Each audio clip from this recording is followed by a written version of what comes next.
Good evening, ladies and gentlemen. Welcome to S.O.O.N Sports Podcast. Got another icon on the platform, another legend in my eyes, another legend on the platform, Mr. Robert Gardner. We call him Rob Gardner, but that's what we go by. It's good to have him on the platform. Thanks for having you, sir. Thank you, Mr. Teller. I appreciate you having me on, man. Oh yeah, definitely could not do this without having you on. For those who don't know you, I know you had a long history in the area and outside of the area. Can you give a brief, short introduction of yourself? Sure, man. I, born and raised in the DMV, right? Went to spent some time in C Pleasant. Grew up in C Pleasant, Maryland, and also in Hillcrest Heights over in Temple Hills. I went to school in both communities and neighborhoods and areas. Wound up going to Potomac High School. That's where I graduated from, and played ball in the area, and came out in 1991 and was able to go from there, play college basketball, where I started at University of Texas and wound up finishing at University of Delaware under Mike Bray, who's the head coach at Notre Dame now. And then shortly after there, man, I tried to do some professional things, and God led me to some other some other direction. Started coaching and teaching in 1998, and that's it. That's all I wrote. Cool. Absolutely wonderful. So you say you went to Potomac High School. You started from not basketball, but you went there from ninth to 12th grade, or how did that come about? Yep, I did. I actually I moved back from C Pleasant back to the Temple Hills area, and went to Shugart Middle School in eighth grade, half of eighth grade, and then made my way to Potomac. Now, the crazy part was, coming out of school, man, I was, considered to be the most highly rated in my class, right? So a lot of people thought that I was going to be going to private school. My father played for George Lethbridge at Archbishop Curl. I was in the neighborhood over there where there was a couple, back then, there wasn't a lot of people going to private schools back then, but you had a couple in our area. John Gwynn went to DeMatha, a couple of my man Hill, who went to Archbishop Curl. And so you had a couple, the Lewis brothers who wound up going private. So there were a couple in the neighborhood that wound up going private, and a lot of people thought I was going to follow that same path, but it was no question at all about me going with myself. If I was going to go to private school, no way, no deal. I never wanted to go anywhere else but the historical Potomac High School.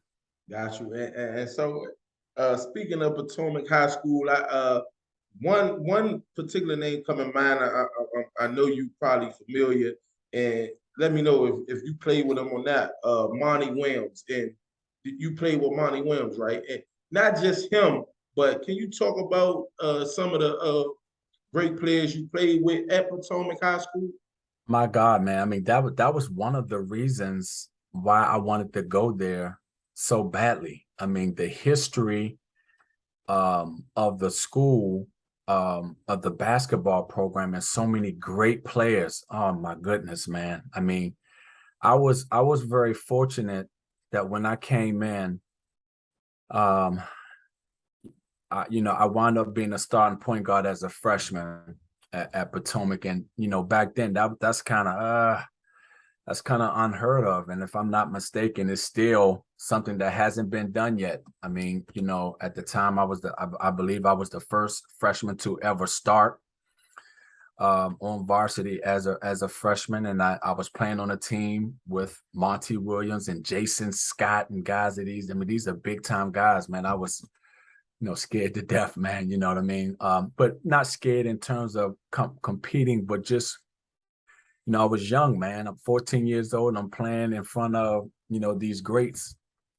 And it was amazing. But Monty really sticks out a lot, man, because even, he was really the first person that I was able to mimic in high school in terms of work ethic.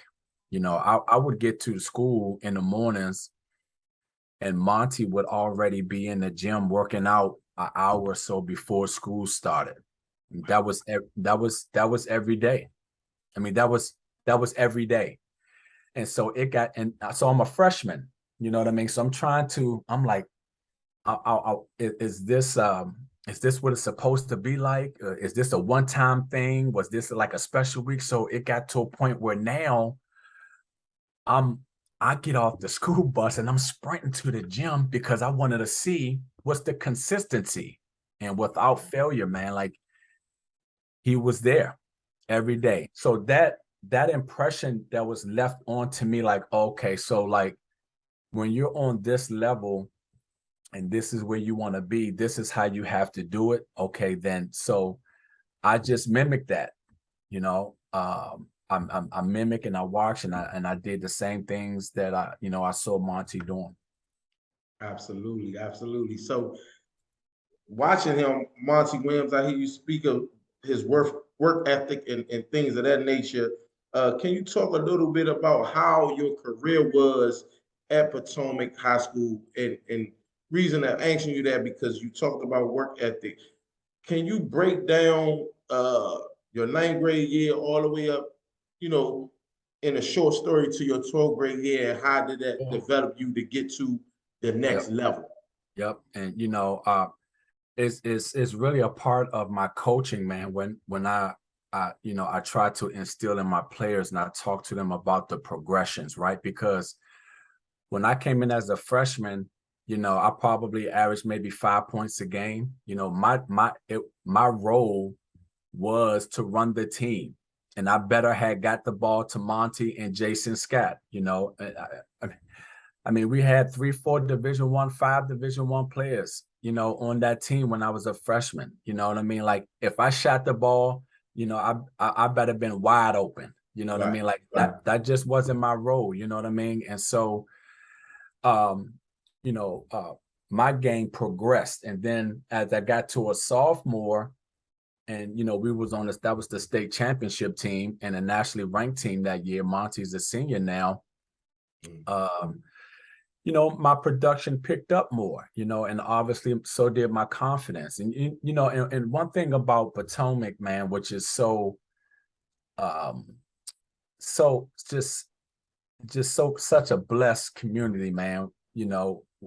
We've always been a family. I mean, I don't care, no matter what year you came through Potomac, and if you came through Potomac and you played for Tav Hickman from 1980 to 1990, 4 or 5 or whatever, when he left Potomac to go to Bowie State, you came back. You came back and gave to the program. You came back to give to the younger players. You came back. And so I was very fortunate, man, that I came in as a freshman. I was this freshman. Who was this freshman kid starting varsity? But the players that just left was players like Donald Grant, Byron Tucker. These were first team all Mets, and I mean, golly, man, like Renard Johnson's and all of these guys, man, would Frank Ross and all these greats, man, would just come back and give, man, and we would spend the summers and those guys would be drilling us, man, and getting involved and playing. So that was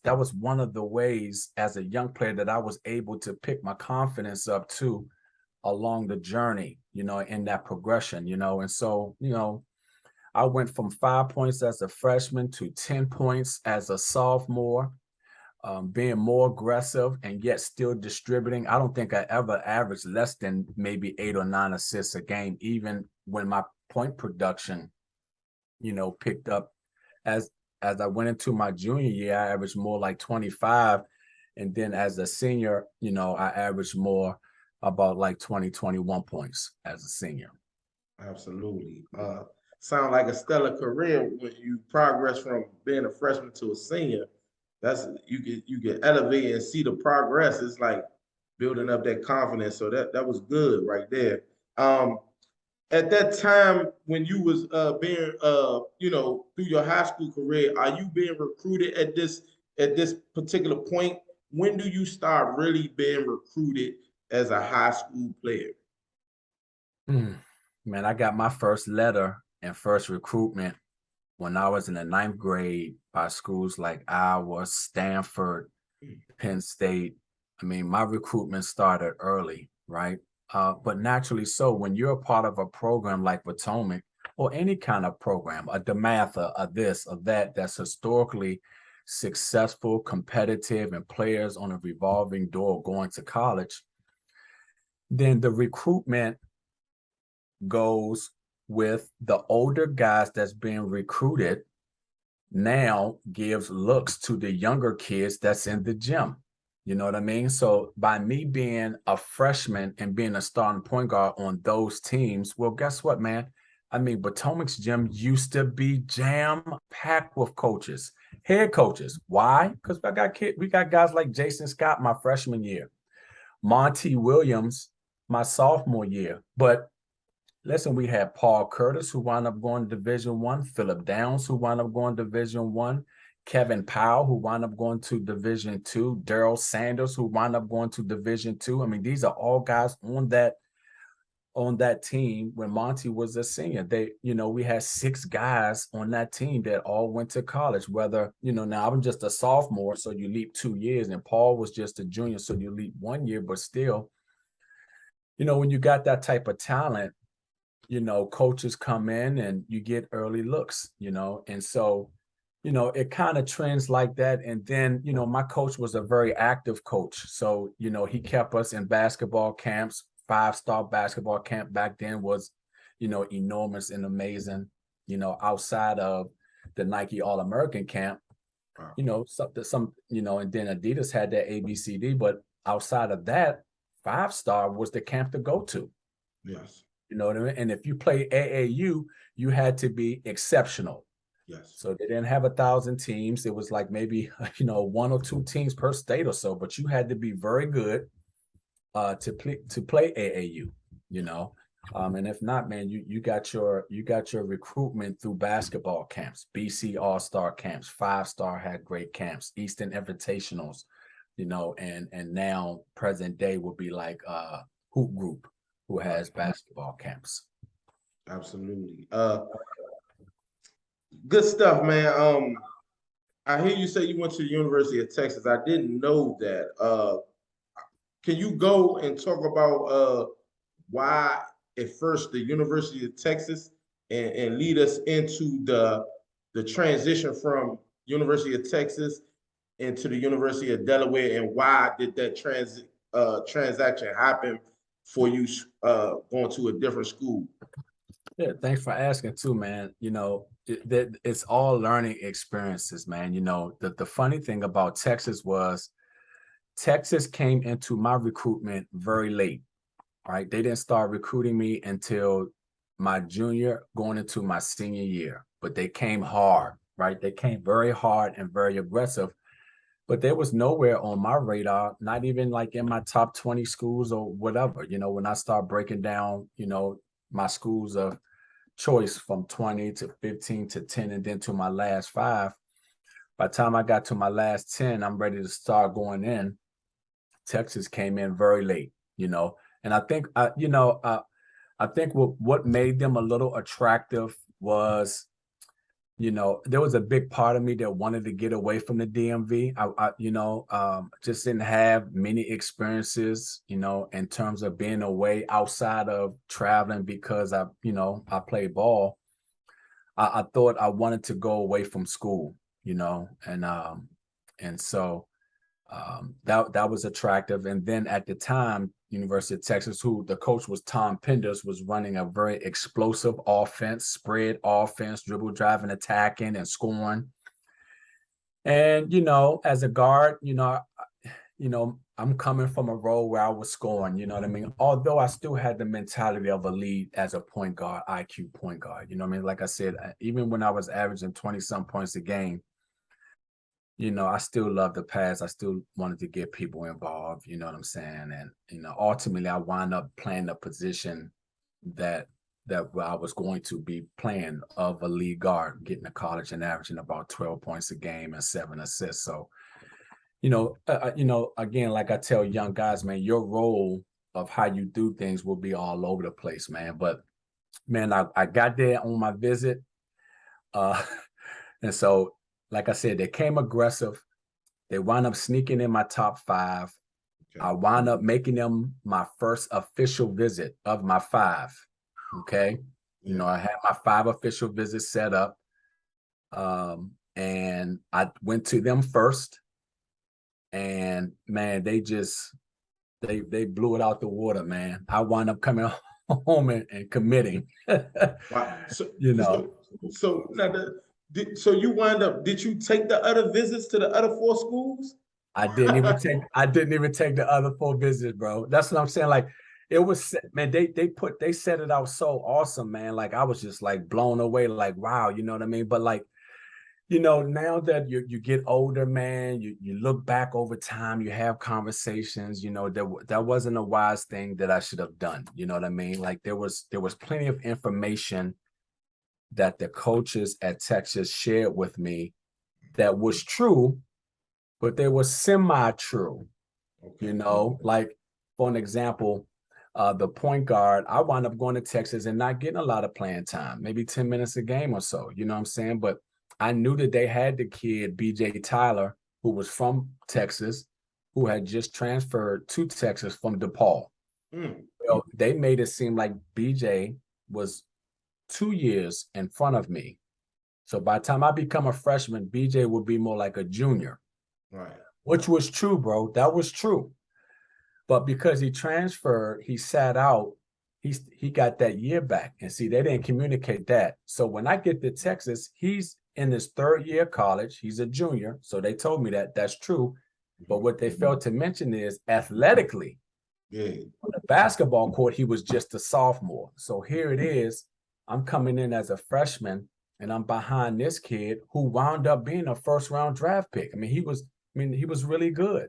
Now, Right. I'm not ducking anything competitive, you know what I mean?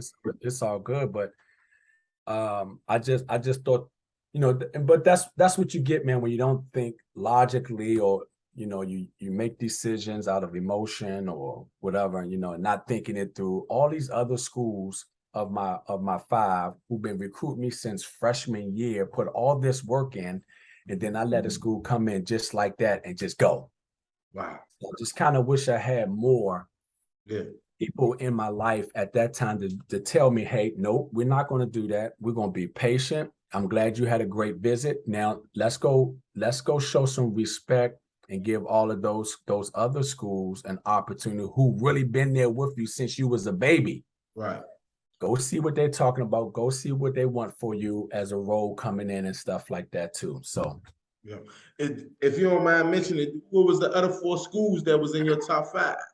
yeah, my top 5 that I finalized for visits were Texas, Xavier from out of Ohio, Miami, Providence, and Penn State. Mm. Good stuff right there. Transitioning. So you mentioned a guy, PJ Tyler, PJ Tucker. BJ Tyler. PJ Tyler. Oh, I hope he ain't related to me. But Yep.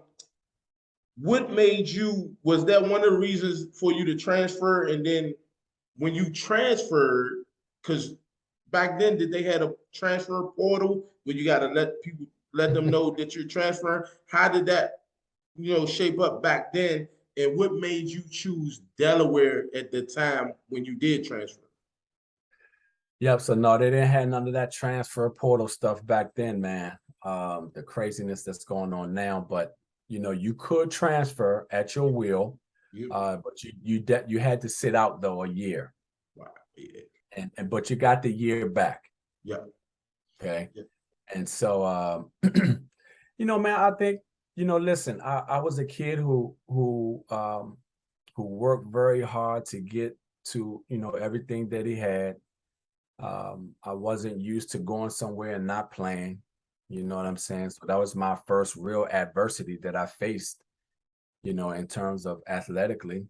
You know what I mean? Here it is. I'm a high school All-American. I'm high school all med, and attention has always been on me. And you have this type of favor, and then you get to college, and it ain't quite like that. You got to be strong-minded. You know what I Yeah. mean? You got to have enough people in your circle that's going to tell you to push it through, to push forward. You're going to be okay. Now, what I should have done was at least give it 2 years, because nobody really wanted me to transfer.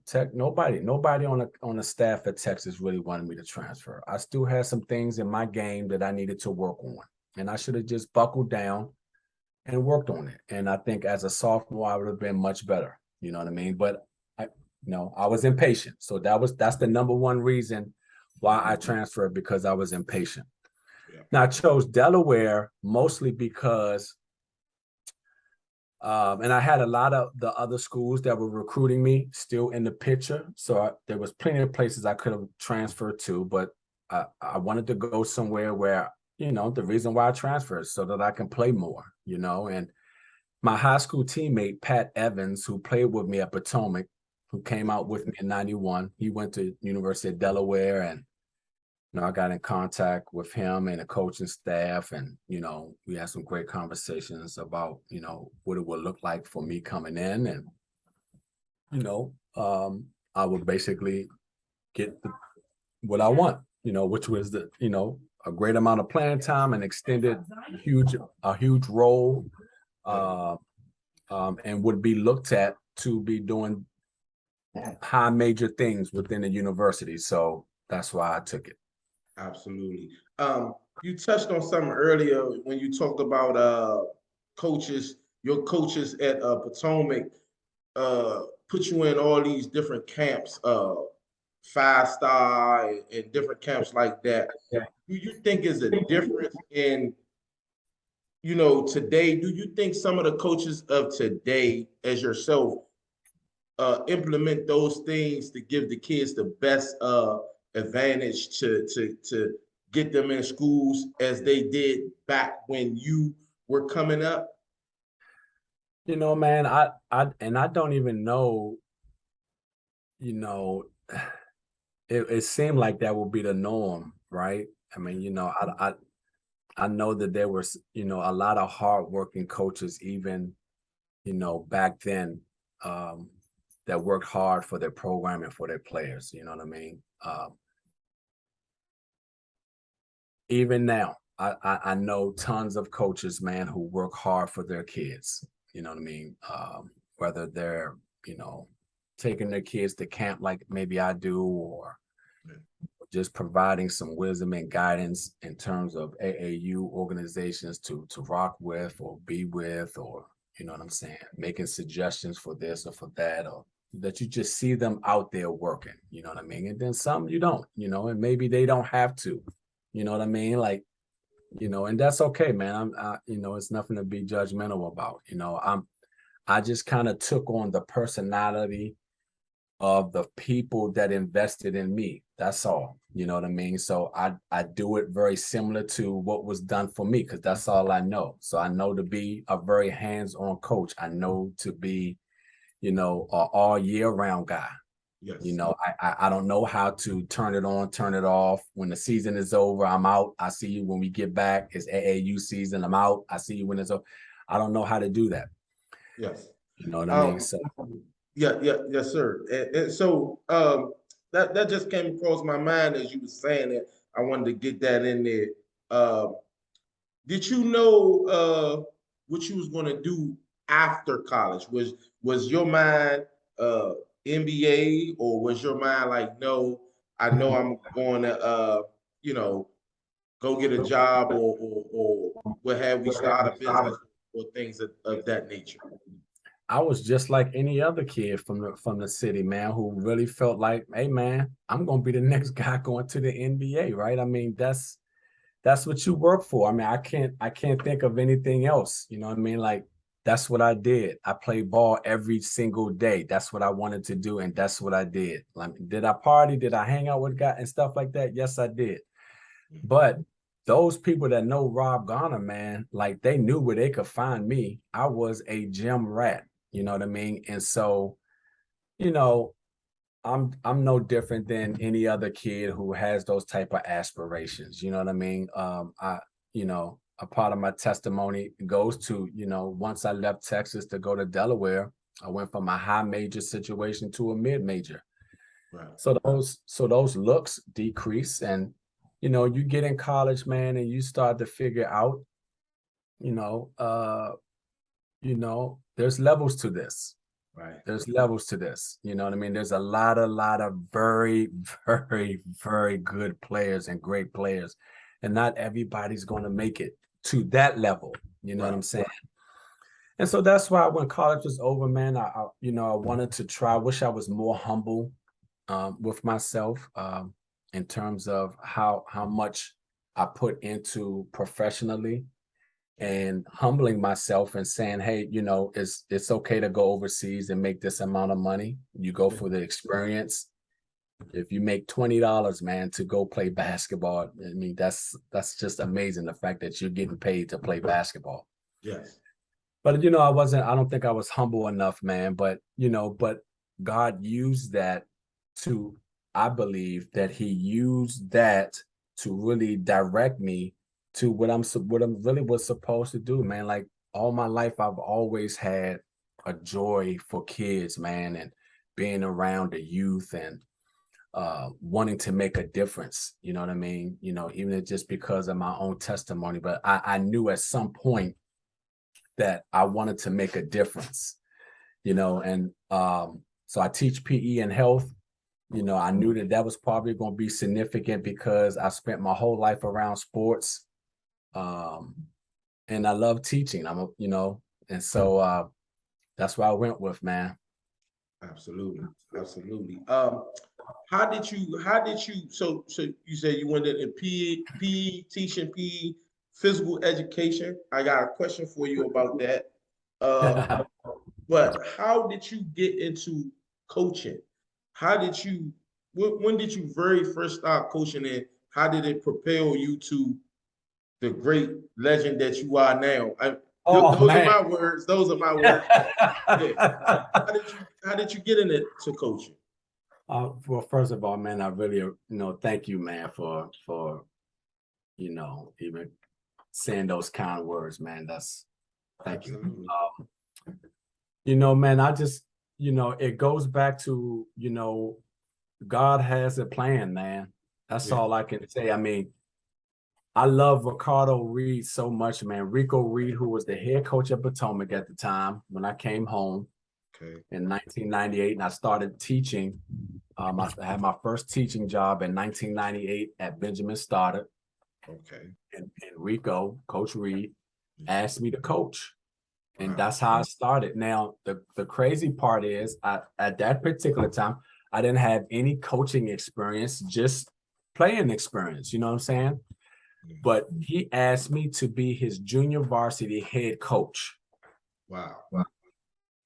And so, when I think about, and I always tell Rico that, like, he threw me in the fire, basically. You know what I'm saying? Like, but not only did he throw me in the fire, man, I mean, you know, um, for him to even think that that's where I should start. Like, you see head coach qualities in me, you know what I'm saying? Regardless if it's junior varsity or not, man, like every head coach knows the importance of their JV program.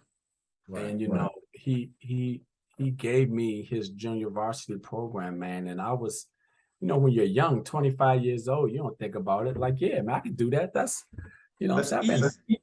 I'm a baller, man. Like, I know this game inside out, Right. but I really learned a lot underneath his tutelage, man. And so basically in all of my coaching, I've always been a head coach. Wow. Amazing. Amazing. Yeah. Amazing stuff. Correct me if I'm wrong. You coached at Potomac, you coached at Wise and Gwynn Park. Am I missing any parts? Yep. So I started off coaching at Potomac. I wound up leaving Potomac. Now, here's what's great about this story, man, and the people that God put in your life.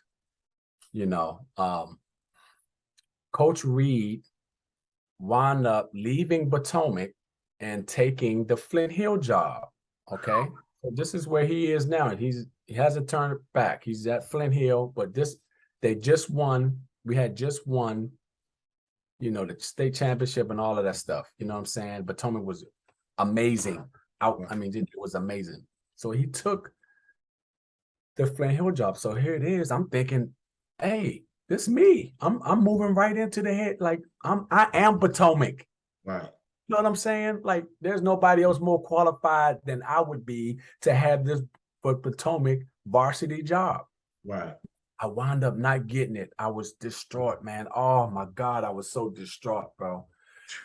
And hurt, disappointed. I wound up leaving and going to Fairfax County, Virginia. Okay. To teach and coach, right? And oh my God. And that's where I worked under a gentleman named Kevin Weirin, who's one of the best coaches and brilliant minds that I've ever had an opportunity to be around, man. I really learned how to be a coach when I got to Fairfax, Virginia, man, underneath of him. Wow. I just learned that there was so much more about coaching than X's and O's and basketball related stuff. And it was just so much more off the court stuff and how you carried yourself and how you did things and being organized, always being 1 or 2 or 3 steps ahead of the next person, things of that nature, man. How to delegate duties and responsibilities to other people where, I'm young, man. I do it myself. You know what I mean? I'm 25. I do it myself, and so I learned so much, man. And it's really then that I really learned and propelled myself to being a varsity head coach when I went to Virginia. So I went there and coached for 3 years underneath of him. And then I wound up in 2007 getting my first head coaching job at Friendly. Wow, okay. And then from Friendly, I went to Wise, then from Wise to Gwynn Park. What was the name of the school that you coached at in Fairfax? And how long did you coach at Friendly to go to Wise? Yep. So the name of the school is called Marshall. Marshall is right there in, well, they consider it to be Forest Church, but it's right there, Forest Church and Tyson's Corner out there. And just an amazing school, man. I had 3 years of the most amazing time, man. I really did. You know what I mean? And then 2007 to 2011, I was at Friendly. So I was at Friendly for 4 years. Gotcha. And I happened to get there at a time where, Friendly has normally a powerhouse. They had Sam Young and Chris Howard, all of those guys. Yes. On that team. And then after they left and won those back-to-back state championships, the program at Friendly kind of went down a little bit. Kind of went down. So when I interviewed for the job, they were down in the cellar for a couple of years. So I was able to come in, man, and bring that and resurrect that program, and bring it back up. I was there for my second year there, man. We lost in the state championship to Lake Clifton with Will Barton and those guys. Will Barton that plays for the Denver Nuggets. Wow, yeah. In my second year, and then my 4th year, we lost in the state to another Baltimore. God, I always forget, but my team. It'll come to you. Anyway, it's always had something to do with them Baltimore guys. Them Baltimore guys have always been tough. Absolutely. Milford Mill. That's what it is. Milford Mill. Gotcha. So, man, and from there just kind of grew in me like, okay, man, like when I went to Wise, I kind of felt in my spirit, man, that God had me to go places, man, to build things. Yes.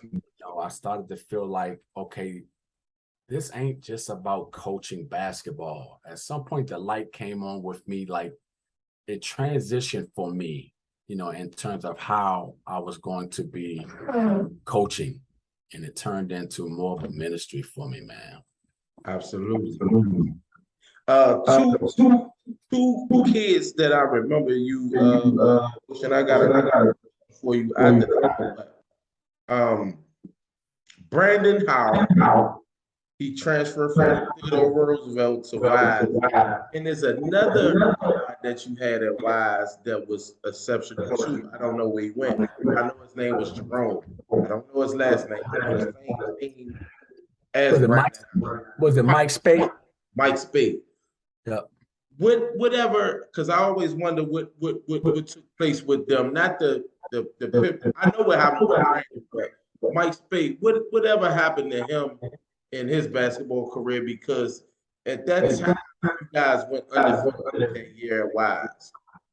That's right, man. We were not only undefeated, we wound up being the #1 team in the area. We wound up being number, if I'm not mistaken, man, we were either anywhere between 14 to 16 ranked. When we beat Rock Creek, that when we beat them to become #1 in the area, we wound up being, I think, number 16th in the country. Mm. So that was huge. Yeah, that was huge. You know what I mean? But that was a really great team that spent a lot of time together. Mike Spate, Deron Barnes, Brent Pegram, they all been together for a very long time. Then we added Brandon Howell. Man, Brandon Howell completed the whole deal. When Brandon Howell transferred to Wise, it took so much pressure off of Mike Spate. It was enormous because, Mike was really the only, although we had so much talent, he was really the only gifted, flat out scorer that we had who could just score the ball. So he faced so many obstacles and challenges from other teams all the time.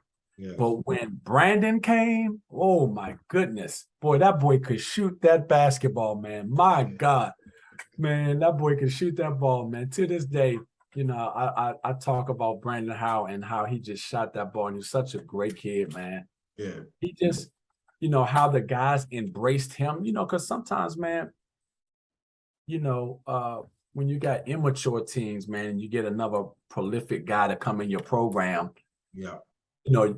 I'm trying to establish the alpha thing. You know what I mean? I spend more time trying to establish the alpha thing. And no, man, I'm the alpha. I've been here long, that type of thing. Right. Man, they embraced him so well, man. I mean, you'd have never thought. I thought Brandon was at Wise the whole time.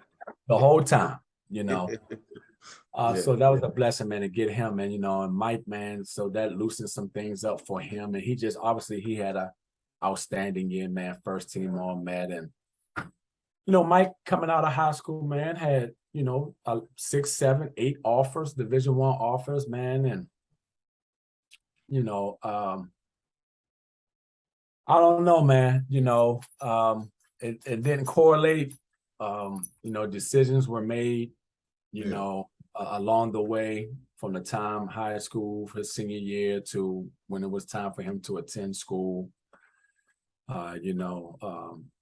Instead of going to those Division I schools, decided to go prep school to see if he could do maybe more high major schools. Yeah. So he went from a prep school to a school in Massachusetts. Division II school.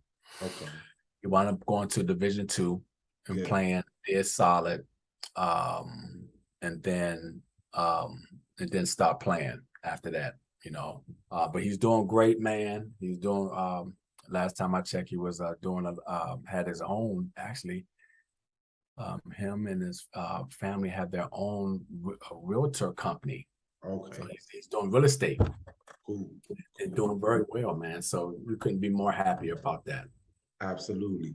I was going to ask you, it seemed like it hurt you a little bit to, see him, them decisions that you make that you kind of let the family or people in this corner handle. Whereas though if you talk to them and you say, hey, I believe if you asking me, I think you should do this. But then when the family or different other people get involved and they make that decision, kind of make you feel a certain type of way. But can you, I mean, not to dwell on that, not just him, but some other students, because my next question to you was going to be, you coached a lot of great players in your tenure. Can you name a few people, players that you coached that was great, and talk about their you know, time on the basketball court along with Mike and the decisions that he made, and how I can not just affect him but the program, because when you talked about the players that you played with came back and it made an effect on you because now they're looking at you. Yep. Yep. And just like that, man, no matter what, and I'm so glad that I've been able to transition into coaching more of a ministry, because I've been a lot of places, and yet all those kids, we're all one family. If you play for Coach Garner, we're all one family. I don't care when you played. If you was on my JV team, if you was on my friendly team, if you was coaching with me on Virginia, I mean, if you play for me on Virginia, if you play for me at Wise and now Gwynn Park, it doesn't matter. It's a brotherhood, and all those guys still come back and they still invest, not just in their school where they play for me at, but they invest in Coach Garner. You know what I'm saying? And that's what I love about those guys, man, because at the end of the day, man, this can't be just about basketball. Yes. Like if this just about basketball, yes. And my communication with families all the time is like, we do the disservice, man, when we're trying to make these decisions solely about basketball. Mm-hmm. You want to make decisions that's going to affect the future of your child much later on down the line. You know what I'm saying? And so, yeah, man, I mean, I try to do my part in terms of being an extension to the family and offer support and give my suggestions. But ultimately, at the end of the day, man, families are going to make their own decisions, whether that's for right or wrong. You know what I mean? Like, but at the end of the day, the testimony should be not a point the finger game. It should be like, this is your fault. This is your fault. Like, I don't really have time for that. At the end of the day, if you're going to make the decision, then you ultimately should stand up and stand on that decision and say, hey, this is on me. This is something that we chose to do. And ultimately, if it caused us to make a different turn, then so be it. One thing I talk to my kids all the time about is what you're going to be when the ball isn't in your hand anymore. So yeah, I might have been a little disappointed with Mike Spate in terms of I know the potential, I know his level. He could have been a Division I, yada yada yada. Absolutely. But no way am I disappointed on how he turned out to be a man. See, that's the thing for me, man. Like, the things that we try to instill goes further than a freaking basketball, a game. Like, all of that is just learning opportunities for what you're going to be as a husband, what you're going to be as a father, what you're going to be as a provider.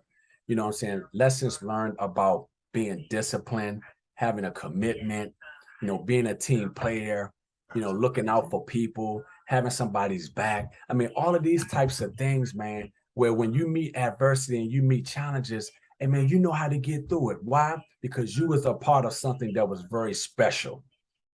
You know what I mean? So that's what I get more than anything. I got kids, man. I got players who's played Division I basketball. I got kids who's playing professional basketball now. I got kids who, after they play high school, didn't go to college and play, and they still come back. Why? Because it's not about, you don't have no rank in this brotherhood, man, because you happen to play for the Lakers, and I'm an entrepreneur, right? And I didn't get to go that far. No, man, like, and none of the guys ever look at each other like that either. You know what I mean? It's like, we're just happy to see everybody, being successful in their lives, man, and knowing the importance of coming back, sharing those experiences, man, those memories, and the kids asking them questions, man, how was Coach Garner back then, man? Or how was Coach Garner then? You know what I'm saying? And hearing some of the same, stories, you know Yes, what I sir. mean? Hey, man, one of the greatest kids I've ever coached, and these kids become like sons to you, man. Like, I mean, these kids are like my sons. I mean, Yeah. um, I coached a kid named Sherrod Baltimore Mhm. at Friendly, and Sherrod is one of the most amazing kids, or now he's a young man, you know what I mean, that I've ever had an opportunity to be around. But if you know the Sherrod Baltimore story, right now Sherrod plays professional football in Canada. He plays in the CFL. He's been playing years in Canada. He was a DC Assault kid when he was in high school, played for DC Assault, but he also played football. I thought that Sherrod was a Division I point guard. He was amazing. He was Yeah. all net in football and all net in basketball at Friendly. Wow. He took us to 2 championships in his high school career. Yeah. And I'll never forget that he told me one summer that he wasn't going to be able to play basketball, summer Wow. league, right? He came to me like, very mature, and because of the relationship I had with him, I understood. But one thing he said, Coach, I gotta pursue this football thing because I feel like longevity, this is what it's gonna be for me. But I'm with you. I'm with you. I'm not gonna be able to play, or he played summer league, but he didn't go to like the camps that we would go to. Coach, I won't be able to go to those camps because I got to go to the football camps. But he did play summer league. I'm sorry. Right. Um, but I'm with you 100%. We're gonna, we all the way with this thing. You know what I mean? Yeah. So, man, Sherrod, because Friendly was always solid in football, he would always come a little bit late to basketball. We started off that year 1-4. Wow. 1-4. No, I'm sorry, 1-3. We were 1-3 in our first 4 games. Gotcha. 1-3. He comes back when the football season is over, right? Yeah. We didn't lose a game until we went to the state. We had the longest winning streak that season in the area, us and Wise that year. And then we wound up beating Wise for the county. Wow. But we won like 20 straight games. Mm. We didn't lose another game until we got to Maryland. Wow. That's the impact I'm saying that this kid had. Now, listen, he's not playing in the NBA nowhere. Right. He didn't go to play college basketball. Mm. This man went to the University of Maine to play DB football. And that's the impact that he had within the program and in that community in Fort Washington. Wow. But I could go on and on, man. I had so many great ones, man. Yeah. Switching directions just a tad bit, right? Because I follow you on social media. I see that you are, correct me if I'm wrong, you are a pastor, correct? I am a pastor. Yep. I am an ordained pastor. Yep. Ordained pastor. And we know you're a coach. Can you talk about how you got into becoming a pastor and what it means to be a pastor and a coach? Very similar. Very similar, at some point, man, I just recognized that I had a calling on my life, man. You know what I mean? I knew it when I was younger, actually, but I just ran from it, wasn't ready to accept it. I actually got saved, accepted Jesus Christ in my life as a freshman at Texas, but that was just all talk and chit chat. But, the seed was planted, at that time. And regardless if I walked with it or talked with it at that time, it didn't matter. God did the work. He got the seed planted and it was watered much later on, you know what I mean? But I'm a pastor, but I'm not a pastor in terms like I have my own church and stuff like that. I'm just a pastor in the church where, I fellowship at the Temple of Praise over in Southeast under the leadership of Bishop Glenn A. Staples and Pastor Staples. It's cool. And obviously, man, God used Bishop to see things in me. And like I said, Bishop and Pastor, made me a youth pastor to, help overlook the youth and stuff like that. And man, being a pastor is being a shepherd, man. You got a heart of compassion. Like, and those are traits and things that I've always had, even without the title. Don't need the title. You know what I'm saying? It's someone that looks over and cares for the flock, and that's often what we do as coaches. You know what I'm saying? And it's just like now, I have a very unique opportunity to not just, lead by an example as a former basketball player, man. I lead by example with my faith and what I believe in, and teaching kids. At the end of the day, man, it's really about, it's not really so much about what you say as it is about who you are and how you carrying yourself. Yeah. You know what I'm saying? Like, I want kids to know that, hey man, there's power in prayer, and there's power, you gotta have faith. What is faith? What is it to be a team and sacrificing things of yourself, so that the next man could have some success. I mean, all of those things come into a spirituality that at some point, man, even at the young age, if it's just seeds planted again, like me, Right. seeds planted, and some of those seeds are watered early. Some of the kids, they get it then. Some of them might not get it till much later. But my unique job, bro, is to make sure that outside of this basketball thing, that I am planting seeds. Yes. You know what I'm saying? And so that's the part that I take very, very, very, very serious. Absolutely.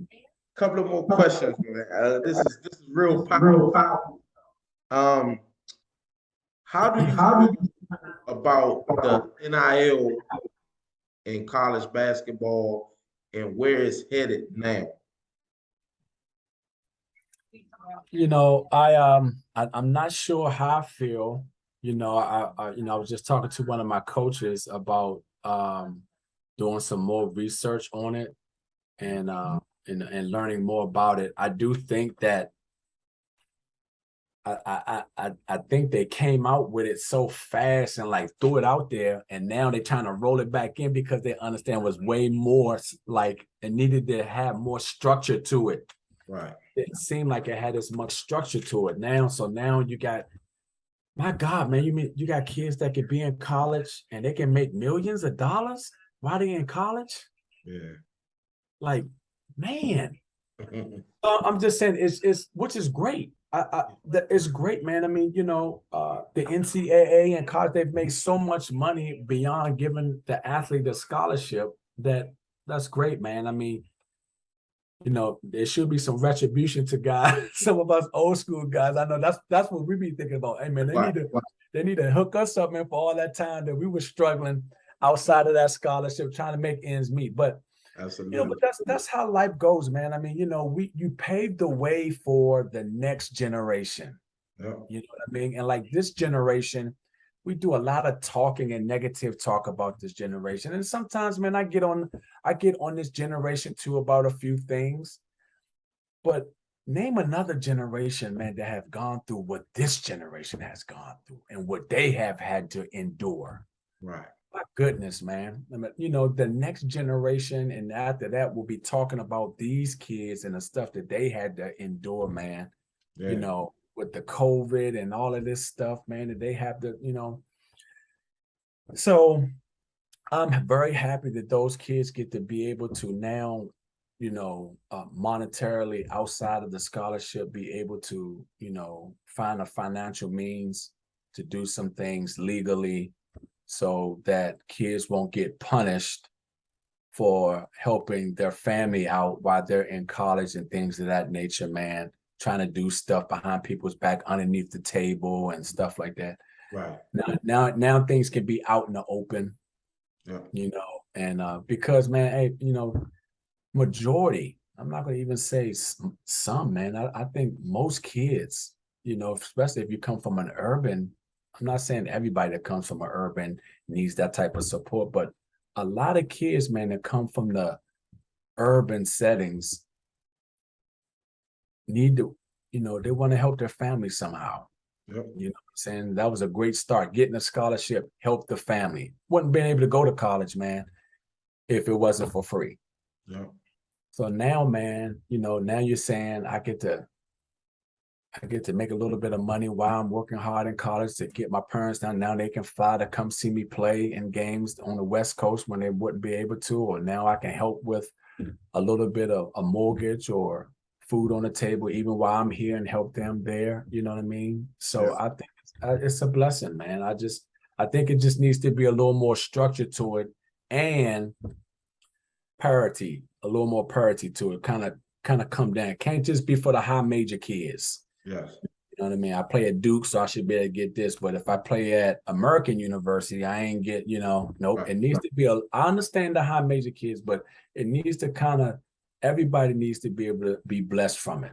Absolutely. Speaking of that, my next question to follow up on that is, what do you think about the high school students now pertaining to getting scholarships because of the transfer portal is kind of harder in my opinion, correct me if I'm wrong, to get that scholarship that was once for them. How do you feel about that? The scholarship in a high school student getting that scholarship because of all the transfer portal things that's going on.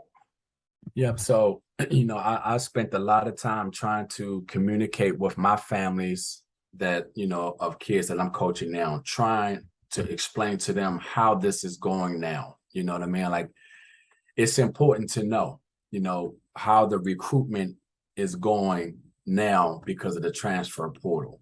You know, everybody has their eyes and mindset on their child wanting to be a Division I player, which is fine and dandy. But even the kid that we all know has D1 potential, it's not a guarantee now because of the transfer portal. I mean, you know, the college coaches, and when we talk about the transfer portal for real, we're only talking about Division I for real. Okay. You know, so, you know, the kid that's playing Division III, NAIA, and things of that nature, man. I mean, like, if you have an opportunity to play basketball at the next level, be a student athlete at the next level, you're blessed no matter what. But now, in order to play Division I basketball, where they're recruiting the transfer portal first, and then what? Maybe prep school and JUCOs. Yes. Then the high school kid is somewhere around fourth at the end, at the bottom there, and unless you're really good. Now, if you're a really good high school player, you've been exposed to recruitment of Division I coaches, you got offers and stuff like that, then now you bump up in competition with some of those older. Now it's just on the coach. Do I mind bringing in a freshman versus going in and bringing in an older kid? Where am I in my recruitment with certain things? You know what I'm saying? Yes. You know, so that's pretty much on the coach and their program, you know, when it gets to that point. But the kids need to understand that, hey, man, if anybody recruits you, you're blessed. Yes. You're blessed. You're blessed. And so, like I told all my kids, don't be waiting around. Parents, don't be waiting around. Ain't no waiting around. You wait around, you're going to lose out. Yeah. You know what I mean? And so it's just, you know, that whole mindset though, man, of, you know, the transfer thing. Like, I'm not against the transfer portal either, man. I mean, look, here it is. I'm a kid who went to college, who transferred, you know what I'm saying? But, you know, some of the idea is just different from back then to what it is now. Kids are just transferring because, just because.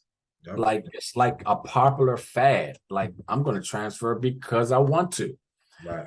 You know what I mean? And I'm not saying that that's all the reasons, but a lot of kids, you know, who just need to learn how to deal with adversity and fight for theirs. And you know what I mean? Shouldn't transfer, because just because you put your name in a portal doesn't mean that you're going to get that next opportunity. There are way more kids who didn't get the opportunity, who put their names in the transfer portal. Now what? Yeah. They either had to go down, right? They had to go down, Yeah. just to, to get to continue. So I don't know, man. It's again, I think it's another thing that lacks structure and really that one-time transfer that everybody gets, and then after that, man, it should be, if you transfer, you got to sit out. Absolutely. Period. Absolutely. Couple of more questions I got. Two important questions at the end that I was telling you about. Cool. Next question: what can we expect? You at Gwynn Park now. What can we expect this year from the Gwynn Park basketball team, and what players to look out for this coming year? If you don't mind sharing that with us this year at Gwynn Park. I am man, I couldn't be more excited about Gwynn Park, man. When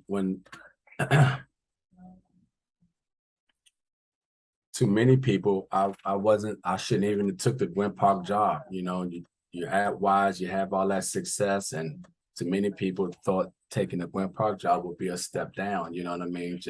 I had a lot of people telling me to be patient and just don't coach and wait till this private school come up, or this private or college or this or that, and I'm just a man who kind of has to follow his heart, man, and the lead of God, man. And I just kind of felt like there was something again for me to do at Gwynn Park, and when you're building things, man, it takes time. Yeah. It's not, you can't build fast. And I wasn't in a position to build fast because, they was in a whole rebuilding phase, And so now, man, we're finally, my fourth year outside of the COVID. So it really feel like after 3 years, I really feel like this is my third year. Like we've been there for 3 years because we didn't play that 1 year because of COVID. Yes. I was fortunate, man, to get all of those 2024 kids that come to their home school. Ty Bevins, Tony Pope, Devin Baxter, these kids who are elite level kids. They could be at anybody's private school and playing right now. These kids are, they play on the circuit, AAU-wise, they got offers. I mean, and they all decided, man, to come and play for me at Gwynn Park, man. That was huge, And then we had kids like Ryan Archie and Mike Brown, and kids in the program in my first year, Jalen Hayes and Jaden Wingard and Christian Hayes, and I had some great kids, man, that really put a lot of work in to the foundation to build to where we are right now, man, in which we are ready to explode, brother. We are ready to explode in Brandywine, man. I got the talent. The talent is there. The experience now that these kids been there since freshmen, and now they're going into their 11th grade year. And man, we had an outstanding season this year. We finished right behind Douglas. Yeah. And obviously Douglas made it all the way to the state. Yeah. And they skirted out of there with a couple of wins on us, man. You know what I mean? But and they had so much experience, more experience than us. So I think that we got more experience now. Those kids are all coming back. Of the 12 kids I had last season, 6 of them were 10th graders. Wow. So this year's team coming right now, I only have 2 kids that's going to graduate. And again, of the other 9 or 10 kids will be coming back again. So we're in a blessed position, man. We pray that, everybody stays healthy and focused and locked in, and, but you can feel the excitement within the program and the coaches and in the community, because, Gwynn Park haven't won a state championship since 1988, Wow. but listen to this. They have the most state championships in the state of Maryland. Gwynn Park has the most state championships in the state of Maryland from the 70s and the 80s. Wow. Over a 20-year period of time, from 1988, what's that? What I say, 70, 68. So let's say from 68 to 88, 20 years, they won 10. So that's the average of what? One every other year? Yeah, every other year. Yep. Wow. A lot of people probably didn't know that. That's you bringing the history out now. Yeah, man. Yeah. Yeah. So, I look at those banners every day, man. I go into that gym and I see those banners covering those walls, and I just say, God, it's not just about the championships, man. You know what I mean? But I really believe that he brought me there to bring that community back to where it needs to be, I just thought of this question when you talked about the history of Gwynn Park. Real quickly, how important is your administration to your success in coaching? Is the administrative very important to build that legacy, or what have you? Absolutely, man. I mean, any coach would tell you that without support, man, it's like a dog chasing his tail. You know what I mean? Like, every coach needs support. And when your administration and your leadership team supports your vision, you just feel more confident about what you're doing. You know what I mean? And when they have your back for that, and man, that's been super at Gwynn Park. My athletic director, Linda Hub, she's been great, man. Hands down, one of the best I've had, you know what I'm saying, in terms of supporting my vision and the direction that I see the program going, which is I need Gwynn Park to be an elite program. Yes. I don't, it bothers me when somebody gives me the tag, I mean, y'all pretty good public school. Right. See what I'm saying? Like, nobody says that about DeMatha. Nobody says, hey, DeMatha is a really good private school. Right. They just say DeMatha is really good. Yeah. Part of 6 is really good. Gonzaga is really good. Like, nobody, but when it comes to really good public schools, Eleanor Roosevelt, Wise, Flowers, Douglas, Oxon, these public schools, Wilson in DC and some of these other really good Montgomery County schools that's really good. Right. They want to point out the fact that we're public schools. So my vision, man, is that we're going to break that stigma at Gwynn Park, and that's what I want so desperately, to break that stigma, man, that we just want to be considered a really great program. Absolutely. Don't matter if it's public or private, great program, man. So that's what we're chasing. Absolutely. Last 2 questions. Let me get you out of here. Coaching and teaching is a sacrifice. We know coaching and teaching and sacrifice. How much of a role your wife, Miss Gardner, plays into the success of you being a great coach and a great teacher, great pastor that you are? She over there now. Like, she on the phone and everything, but she heard that question. Absolutely. Look, man, I go back fundamentally to the pastor and coach, right? It's how important is the first lady to the pastor? You know what I'm saying? Like, it's that important for the coach, when you have that type of support at home. You know what I mean? Anybody can tell you, man, that I mean, their success is grounded in the people that's around them, that love them and care about them. You know what I'm saying? And for my wife, man, it means everything, because when I have that type of support, man, I just feel invincible. I can, there's nothing I can't do. You know what I mean? When you got that type of support, and when you have somebody in your life, that's understanding of the commitment. Like that's important too. Like you can't be my wife if you don't understand that part.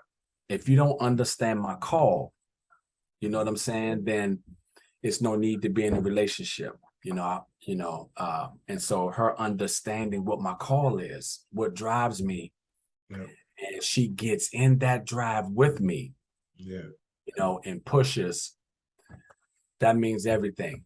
You know what I mean? And so no, man, she's been great. She's really the coach, bro. I'm the assistant for real, man.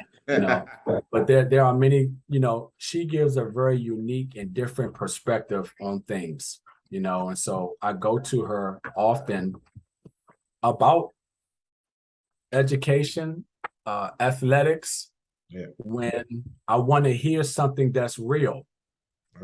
You know what I'm saying? Like when I don't want somebody to sugarcoat. I don't want nobody to give me an answer based upon, sometimes, man, we give responses. I love you, man. So I'm gonna give it to you like I love you. You know what I'm saying? But she gonna give it to me. I know she love me, but she gonna give it to me raw, uncut, and but it's truthful. You know what I mean? And so that's been a blessing. Yes, sir.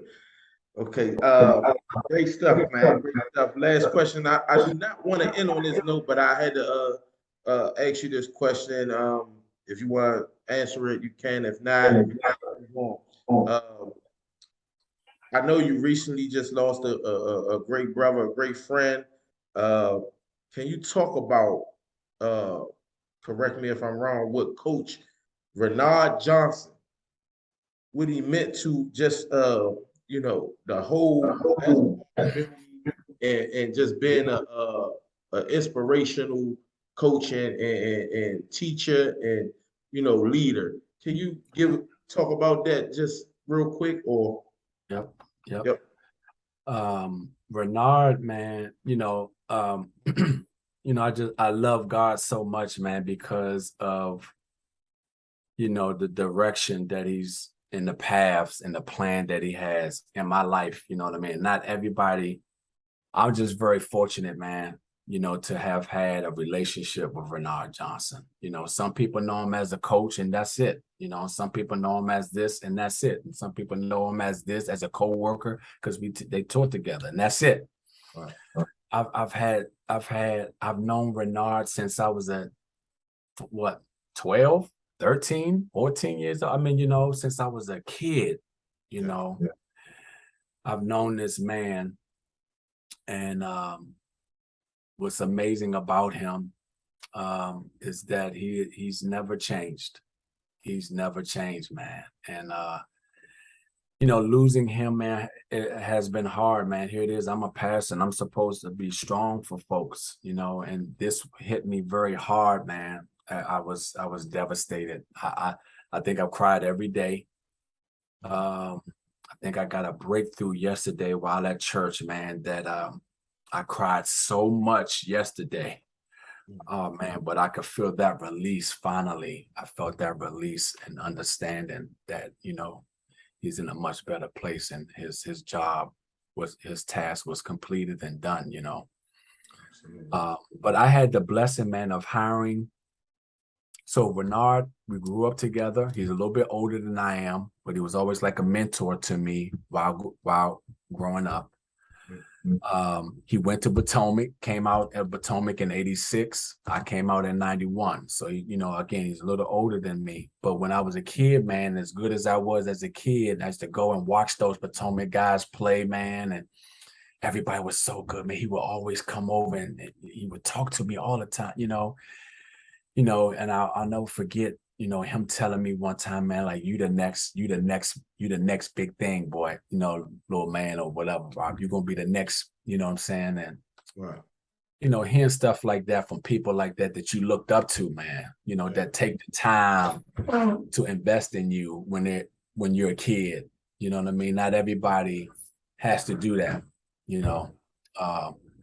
and then transferring to University of Delaware, when I come in, Renard is leaving.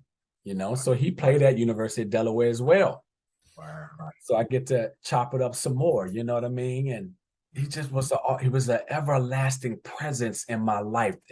That's, you know, when you're close to God, you understand, man, that was by design. Yes.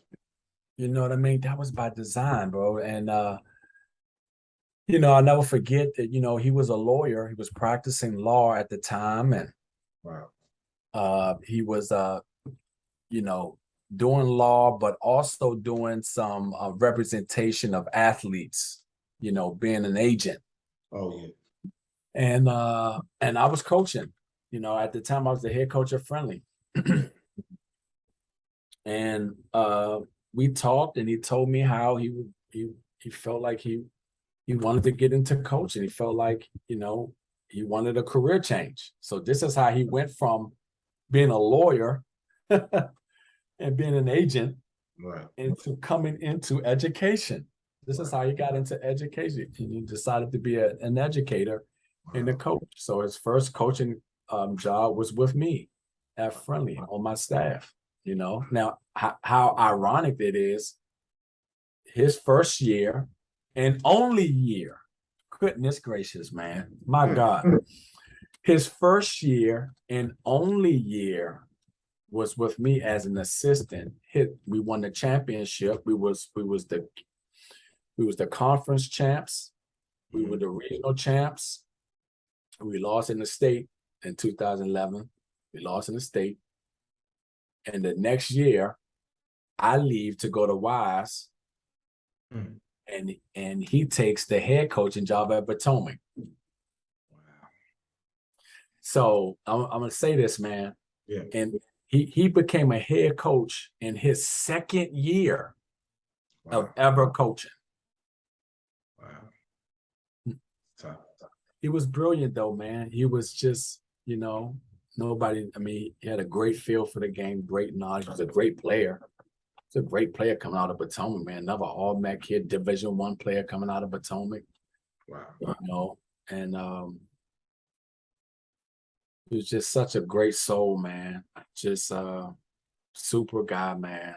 Always smiling, always loving, caring. You know, people that know him know that crazy, obnoxious laugh of his. You know what I mean? That just, you know, no matter what you was going through or was on your mind or circumstance you was in, you forgot about it when you was with him. Absolutely. It was just that type of guy, man. You know, that he infected everybody, man. Affected everybody. You know, you couldn't be in his presence and not leave and say, man, that's a good dude. That's a good guy right there. You know what I mean? Yep. And so he meant so much, not just to me, man. Obviously, I'm being selfish, you know what I mean? But he meant so much to a lot of people, though. So that's why a lot of people have been hurting. That whole Potomac community, Potomac Nation. Yeah. You know, we're all one over there, man. We're all family. Don't matter when you came out over there in that Potomac community, man. You know, we all know each other. We all love each other. We all celebrate and we all grieve all together. You know what I mean? And so it's been hard for a lot of us, man. But, you know, when you think about what he's done and how many people, man, he's put seeds into, man, and you know, man, my goodness, we're gonna celebrate, bro. This homegoing is gonna be a celebration, man. Absolutely. Man, good stuff. I couldn't thank you no more for being on this you know, on my platform, and the reason why I started it was because of people, you know, like Renard Johnson and yourself and the people that couldn't get on a major scale, but they contribute to society and, you know, good men and good women and different things of that. Your story needed to be heard. And I didn't know you told me that. I always looked up to you, whether you know it or not. But a lot of people saying is people are watching. When you don't talk to people, they still see you. I've been watching you for a long time, and you know, always honored the way you carried yourself. You know, on and off the court, been spectacular. And like I said, I couldn't thank you no more than what I'm saying now, man. I really appreciate you coming on this platform, Mr. Rob Gardner. Before you go and leave this platform, any words of inspiration that you can give to not just only but parents that struggle with, they might don't know what school they want their kid to go to. And I'm not just talking about college, I'm talking about high school, different things of that, aspiring coaches that like myself that want to coach and get into the field of helping people is last words of inspiration for all of us. Well, first, man, let me just say, man, God bless you, Mr. Tyler, right? Because at the end of the day, man, your platform is doing a service as well. You know what I mean? And, sometimes, man, we get discouraged or, we don't think that, that the platform that we're on is doing the service that it needs to, man, but it is. You know what I mean? And that's one of the reasons why I agreed to do it, which was, I want to always be able to help the next man. You know what I mean? Because life is about giving, man. You know what I mean? And the more that you give, the more that you will receive. You know what I mean? And that's the blessing of life, man. How much do you give? And God bless you, man, for your podcast. I'm praying, man, that God will use you and continue to use you, to be able to get the message out and ask questions and get people to be able to answer and maybe through your podcast help somebody that's watching along the way. You know what I mean? And that's how God does it, man. You know what I mean? And I'm praying that He's going to give you everything that your heart desires, man. And my message for anybody that's looking now would be, don't ever be afraid to try, man. No, don't ever be afraid to try.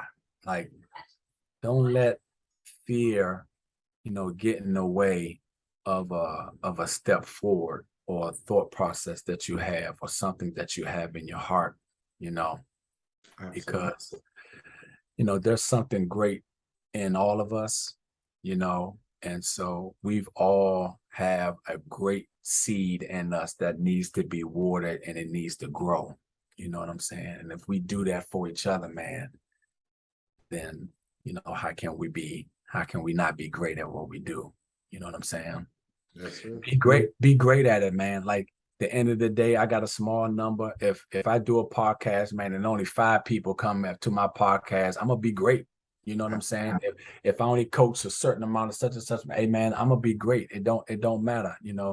My thing has always been to try to motivate people to be the best versions of themselves and to learn. In order to do that, you have to give way more of yourself.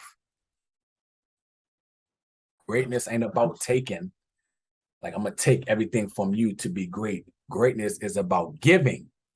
The more I give, the greater I can be. Absolutely. So thank you, brother. Thank you, man. I'm going to let you get on up out of here, get back with your family. I will be in touch. Hopefully you let us come and interview some of the kids before the season, after the season, during the season. And I will be in contact. I appreciate you, my brother. Allowing you to come on this platform, man. Stay blessed, stay strong, keep your head up. Yes, sir. We'll talk later. Yes, sir, brother. Love you, man. Thank you. Love you too, Mr. Rob Gardner, y'all. Yes, sir.